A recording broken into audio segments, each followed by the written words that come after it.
Bonsoir à toutes et à tous.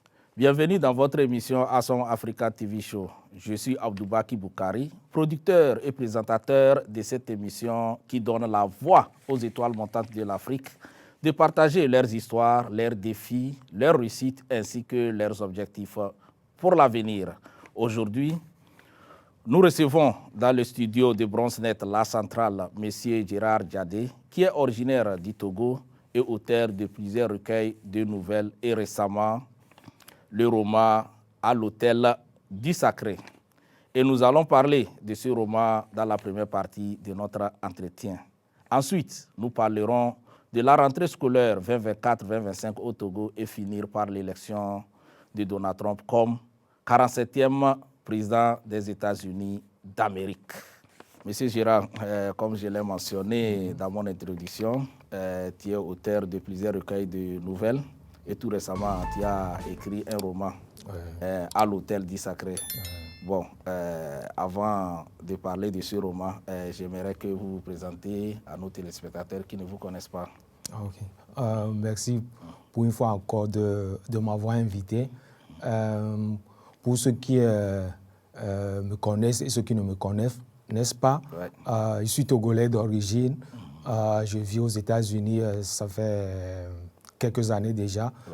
Je suis auteur de recueils de nouvelles et récemment un premier roman qui vient d'être édité aux éditions Aoudi, À l'hôtel du Sacré.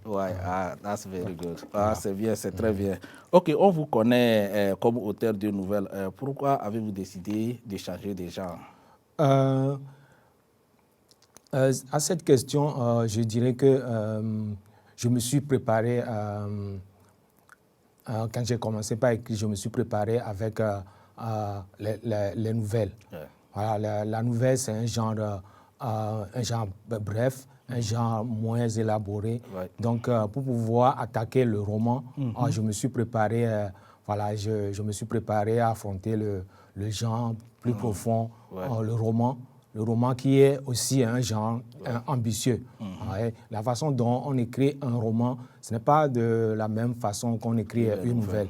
Voilà, les personnages sont profonds, les thèmes sont plus élaborés et les lieux également sont détaillés.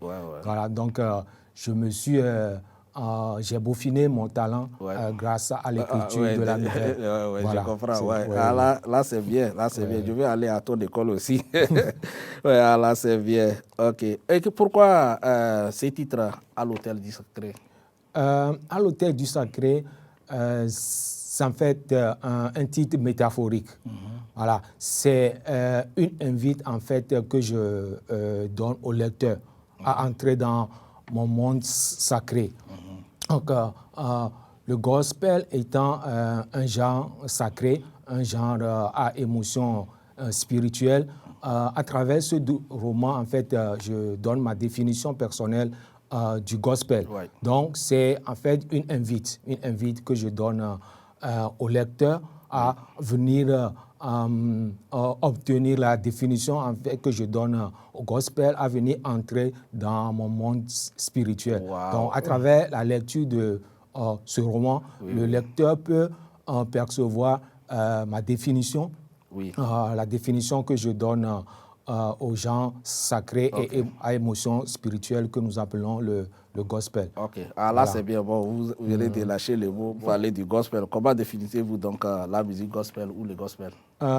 Le gospel, je peux dire que c'est une musique, certes, à émotion spirituelle, mais c'est une musique aussi qu'on ne doit pas en fait, séparer de la société. C'est ça. Voilà, parce que les conditions aussi dans lesquelles le gospel est né, c'est aussi les conditions esclavagistes, les conditions des esclaves. Parce que quand on remonte à l'origine du gospel, on ne peut pas séparer cette musique-là de la lutte des esclaves noirs américains aux États-Unis. Donc, dans les chants, en fait, ils ont commencé par chanter ce que nous appelons... on parle des work songs, les chansons de travail. Donc, dans les chants, ils chantaient il chantait pour se donner du cœur à l'ouvrage. Il chantait en fait pour s'encourager, il chantait aussi pour se libérer. Okay. Et plus tard, ces chansons de travail, ouais. Voilà, vont donner ce que nous appelons le gospel à travers le negro spiritual. Ouais. Donc, le gospel est né aux États-Unis, donc dans ces conditions-là, dans les conditions de l'esclavage, en fait. Okay. Donc, on ne peut pas séparer le gospel des réalités sociales. Okay. Donc, selon moi, le gospel, c'est une musique religieuse et également une musique à inspiration sociale. Ok, je vois. Voilà. Bon, parlant de l'esclavage, on parlera également de la colonisation. Et à l'entame de votre roman, vous avez écrit ceci. Je vais lire le passage ensuite, vous allez commenter. Bon, au début, il ressemblait à un ventru homme au visage boursouflé. Mais depuis que la première hostilité mondiale l'a arraché des mains de l'Allemagne par la Grande-Bretagne et la France, il mua en tronc squelettique et figure osseuse. Au début, Mr. Colony. Mais aujourd'hui, il n'est pas mieux que soupir comparativement à la percée économique des pays de la sous-région. Les seuls éléments qui rafraîchiraient la mémoire demeurent les rails rongés par l'humidité. Un marin prenant son élan pour bondir sur la mer, s'engloutir dans l'abîme profond océanique et oublier, ne serait-ce qu'un instant, son origine, sa terre, son histoire. Bon, commentez ce passage pour nous. Je sais que vous parlez de notre pays, le Togo. Oui, effectivement. C'est le début du roman, en fait. C'est la description du lieu où se situe l'intrigue. Donc si on fait une lecture attentive, on se rend compte que l'espace n'est autre que le Togo. Nous savons tous que le Togo a été une colonie allemande. Ouais. Donc, au début, le Togo a été sous les Allemands. Le Togo a été en fait une colonie modèle. Donc, on parlait de Mousta Colony. Donc, voilà. Donc, à cette époque-là, le Togo était un exemple sur le plan économique. Voilà. Donc, après la période allemande, les Français et les Anglais vont faire la guerre aux Allemands et les Allemands seront chassés. Donc, après les Allemands, le Togo va chuter. Oui. Voilà, donc c'est ces deux périodes-là que j'ai décrit. Oui. Voilà, donc de la période allemande à la période française. Donc, il y a ce changement-là. Donc, le Togo a chuté un peu. Bon, je peux dire, a chuté beaucoup voilà, sur le plan économique, comparativement à ses voisins. Voilà, donc sur le plan économique. Donc, c'est ces deux contextes-là que j'ai essayé de décrire au début du roman. Ah, là, c'est bien, c'est bien. Bon, quelle est votre préférence musicale la musique, je pense que j'aime le beau. Parce que la musique, c'est l'art. Et on dit souvent que l'art en a la forme coûte cher.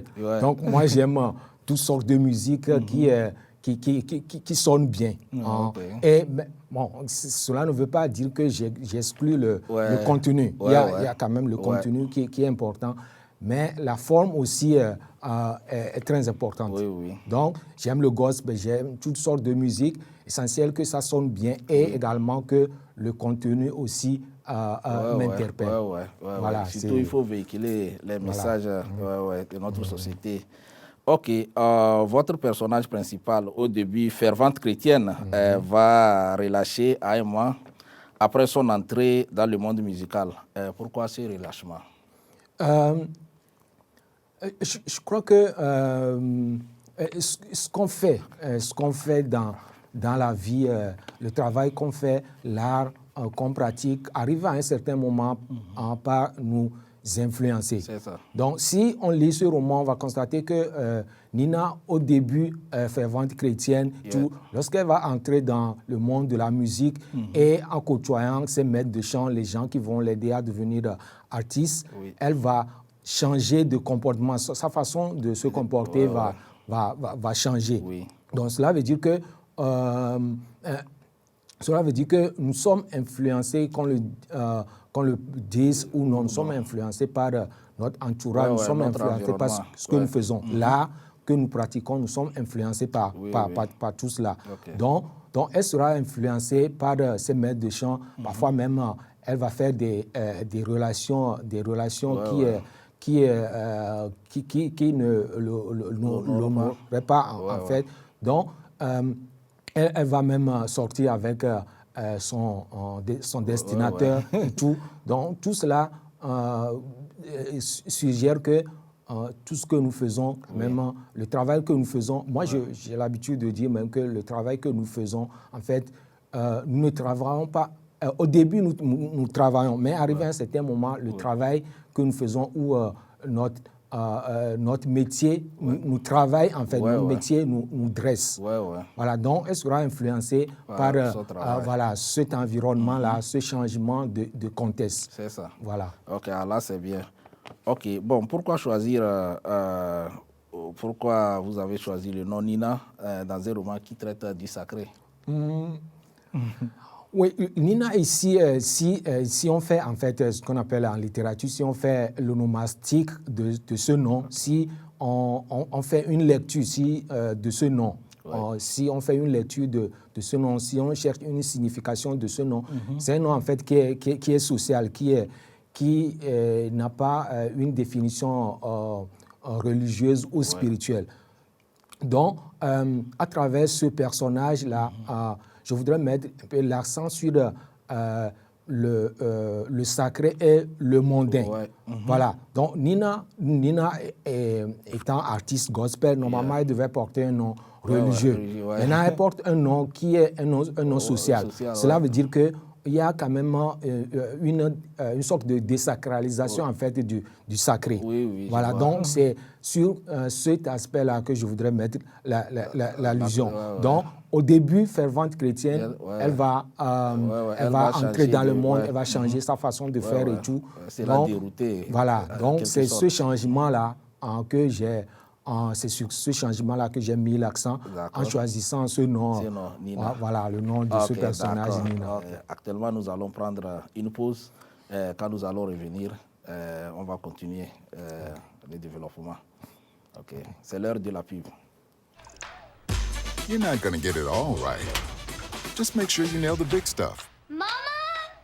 Like making sure your kids are in the right seat for their age and size. Get it right at nhtsa.gov/the-right-seat. Hey, boss. Okay? Yeah, I'm good. You sure? I said I'm fine.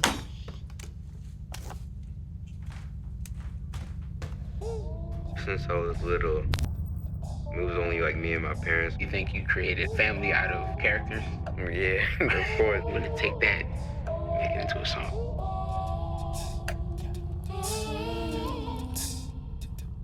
Put me to bed, see you in the morning.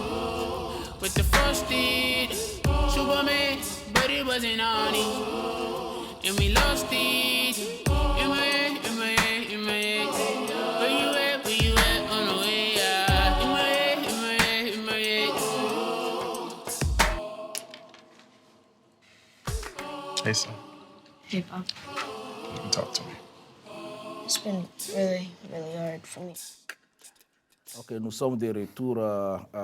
J'étais avec M. Gérard Djadé, qui est originaire du Togo et écrivain. Bon, il a fait sortir plusieurs recueils de nouvelles. Aujourd'hui, nous sommes en train de parler de son roman qui vient de sortir récemment, À l'hôtel du Sacré. Bon, on était en train de parler de Nina. Bon, Nina, au début fervente chrétienne, va relâcher à un moment donné et entrer dans le monde musical. Bon, tu étais en train de parler de Nina. Bon, est-ce que tu as quelque chose à ajouter avant qu'on entame une autre question? Oui.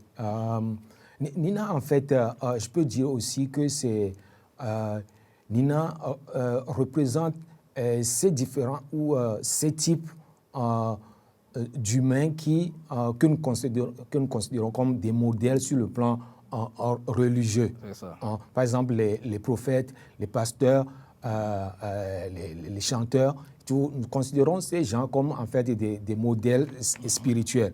Et lorsque ces gens relâchent sur le plan spirituel, on a tendance en quelque sorte à leur jeter des pierres. Ouais. Alors que c'est des individus aussi, ils peuvent être influencés par la société. Ouais. Donc, en fait, Nina est ici un exemple de ces individus-là que nous considérons comme des modèles et qui sont aussi influencés et influençables. Ça, voilà, c'est donc, Nina, ici, ça en fait une métaphore. Voilà, Nina représente ces différents types d'humains que nous considérons comme des modèles sur le plan religieux, mais qui sont aussi influençables et influencés par la société. Ok, là, c'est bien. Ok, dans l'œuvre, on voit le personnage principal, Nina, s'habiller de plus en plus légère depuis un moment. Quel rôle joue l'habillement chez un chanteur gospel? Oui, je pense que l'habillement joue un rôle important ou joue le rôle qu'il joue dans la vie de tout individu. Parce que un chanteur gospel, sa façon, la façon dont il vit quotidiennement n'est pas la même façon dont il se comporte, dont on le voit par exemple sur scène. La façon dont on s'habille pour monter sur scène, l'habillement sur scène est différent de l'habillement dans la vie. Donc, dans la vie, le chanteur aussi, l'homme, le fervent aussi, peut être influencé. Donc, l'habillement ici, c'est le rôle ici de l'habillement, c'est le rôle qu'on peut observer chez n'importe quel type d'individu. Voilà, donc il y a l'habillement sur scène et l'habillement dans la vie. C'est ça. Donc, c'est en fait un élément qu'on ne doit pas trop souligner lorsqu'on jette un coup d'œil sur un artiste, par exemple, ou un fervent chrétien ou un fervent spirituel. Bon, souvent, on voit les chrétiennes, surtout les chanteurs gospel, s'habiller décemment. Bon, maintenant, je ne sais pas pourquoi Nina, elle a dévié pour s'habiller comme les chanteurs coupés décalés ou bien. Oui, effectivement. En écrivant ce livre, je voudrais mettre l'accent sur l'aspect en fait faillible de l'être humain, de tout être humain, qu'on le veuille ou non, qu'on soit prophète, qu'on soit pasteur et tout. Nous avons quand même un côté influençable ou un côté qui peut être influencé par la société. Voilà, Nina, ce n'est pas quand même un ange, c'est un être humain. Voilà, donc la société peut aussi l'influencer. Et surtout que lorsqu'on relâche, lorsqu'on ne se connecte plus, lorsqu'on perd en fait la foi, lorsqu'on quitte le contexte religieux, lorsqu'on ne se connecte plus régulièrement avec le divin, on peut facilement dérouter. Perdre la foi. C'est sur cet aspect-là que j'essaie de mettre l'accent. Tout le monde est faillible, Effectivement. Bon, depuis que tu vis ici aux USA, tu as publié 2 recueils de nouvelles et puis tout récemment ce roman. Bon, quand on sait que nous sommes tous occupés par le travail, bon, je ne sais pas où est-ce que tu trouves le temps pour pouvoir écrire un recueil de nouvelles. Oui, c'est compliqué. On sait que les États-Unis, c'est un pays stressant. Mais quand même, je trouve du temps, j'essaie de forcer la situation. Parce que quand on aime quelque chose, quand on est passionné par quelque chose, on arrive quand même à dégager un temps. Donc, les matins, par exemple, avant de quitter la maison, par exemple, même si c'est 1 heure de temps, j'écris un peu. Et quand je reviens, je fais ce que je dois faire quand je reviens à la maison et tout. Si je trouve 30 minutes, je prends. Voilà, j'écris quelque chose. Voilà, donc j'évolue de cette façon-là et jusqu'à ce que Voilà, Ouais, jusqu'à ouais, ce ça- que je tu finisses, termine les romans, voilà, le recueil de nouvelles. c'est ça. Ah, là, c'est bien. Oh, non, la question que je te pose, c'est la même question que les gens me posent. Hein, que, bon, toi, tu travailles chaque fois, on te demande, on dit que tu es au boulot, mais où est-ce que tu trouves le temps pour faire les émissions et puis tu fais le montage vidéo et autres. Bon, c'est une question d'organisation. Souvent ici, au travail, quand on finit l'émission, et puis mon temps libre, je ne reste pas pour regarder les vidéos sur Internet. Bon, j'utilise ça pour faire mes montages. En plus de ça, arriver à la maison aussi, j'ai un temps. Après avoir mangé, regarder un peu la télé. Bon, je consacre au moins 1 heure de temps pour faire un montage vidéo avant d'aller au lit. Donc, c'est une question d'organisation. Ouais, là, c'est bien. Bon, monsieur Girard, j'aimerais savoir, est-ce que tu vis de ce métier? Je veux parler des romans que tu écris. Oui, ça c'est une question, qui revient souvent, c'est une question récurrente. En fait, c'est une question de passion. Je ne vis pas de ma plume, mais bon, par moment, ça me rapporte quand même quelque chose. Mais en dehors de ça, en dehors de l'écriture, j'ai quand même un travail, je me débrouille. Et l'écriture, c'est un passe-temps, c'est une passion. Voilà, je trouve du temps pour le faire. C'est ça, chacun a sa passion. Et moi également, c'est ce que les gens me disent. Quand je fais les émissions, là, c'est tout comme je prends l'argent sur les gens. Je dis non, moi je ne prends pas 1 franc. Bon, c'est une passion, c'est ma manière aussi d'aider la communauté et mes frères. Bon, que penses-tu de l'élection de Donald Trump comme 47e président des États-Unis? Oui, moi-même... Bon, je peux dire au début, j'étais un peu surpris. J'étais un peu surpris au début. Mais en analysant, je me suis dit que effectivement, il y a plusieurs raisons. Il y a des mobiles qui se retrouvent derrière. Bien sûr. Nous rappelons que Donald Trump avait, la première fois aussi, avait eu comme adversaire une femme. Voilà. Et la seconde fois également, voilà, il vient de rapporter également en face d'une femme. Voilà, donc cela veut dire que les Américains, quelque part, ne veulent pas voir une femme s'asseoir sur le fauteuil présidentiel. Il y a ça. Il y a également, je crois, les problèmes de l'immigration. C'est ça. Les problèmes de l'immigration. Nous savons tous que récemment, il y a eu des problèmes, voilà, un envahissement, voilà, un envahissement des immigrants voilà, illégaux. Voilà, donc il y a cet élément-là qu'on ne doit pas perdre de vue, parce que ça soulève des problèmes économiques, des problèmes sociaux et tout. Il y a également, je pense qu'il y a également l'aspect économique. Voilà, l'aspect économique. Les Américains pensent que Donald Trump peut venir régler les problèmes économiques. Et je pense qu'également, il y a l'aspect politique aussi. Parce que si on jette coup d'œil sur l'actualité, il y a le problème de l'Ukraine également qui est là. Alors on se dit que peut-être Donald Trump peut peser lourd devant les autres présidents de puissance. Effectivement. Ça, c'est vrai. Tu as vraiment listé, tu as fait le tableau tel que moi-même je vois les choses. Premièrement, il y a eu le problème les Américains, ils veulent quelqu'un ou bien quelqu'un qui est forte pour pouvoir les défendre. Voilà. N'oubliez pas aussi, il y a aussi le slogan de Trump qui dit American First. Make America Great Again. Allez, ça a influencé sur leur psychologie et autres. Non, sinon tu as peint vraiment le tableau tel que tout le monde le voit venir. Mais le problème, moi je savais depuis le début, c'est vrai, je suis démocrate, j'ai voté toujours pour les démocrates. Mais au début, moi j'ai dit ça à toutes les personnes qui m'ont posé la question, j'ai dit que Donald Trump va gagner. Et il va gagner parce que, comme vous l'avez listé, il y a le problème de l'immigration. Et c'est lui qui peut faire face à ça. Et il y a aussi le problème de la sécurité, la guerre en Ukraine et autres. Ouais, la politique étrangère. Donc, il faut quelqu'un qui est un peu costaud, qui est dur, qui peut peser dans la balance, quoi, les décisions. Donc, tout ça, là, ça a plaidé pour lui. En dehors de l'économie, bon, tout le monde sait que c'est un businessman. Il connaît bien les rouages économiques. Et quand il s'agit de l'économie, il ne blague pas avec, quoi. Donc, bon, moi, bon, pour conclure, je dirais que les Américains ont fait un bon choix.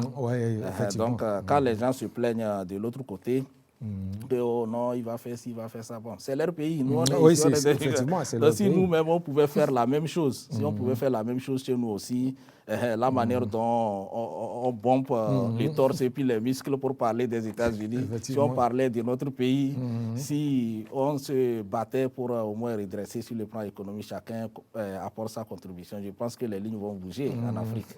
Même souvent, les Africains, ils aiment parler des autres. C'est ça, alors que nous avons les problèmes en face de nous. En face de nous. Bon, je ne veux pas finir cette émission sans parler de la rentrée scolaire qui a eu lieu au Togo tout récemment. Bon, il y a des décisions que le ministre Kokoroko a prises. Je vais parler du ministre des enseignements primaires et secondaires et de l'alphabétisation. Bon, entre autres, il a pris une décision concernant le port du portable des élèves dans les classes. Bon, étant enseignant, quand tu étais au pays, là, tu as enseigné. Donc, ça, étudiants, comment tu vois ça? Quel est ton commentaire là-dessus?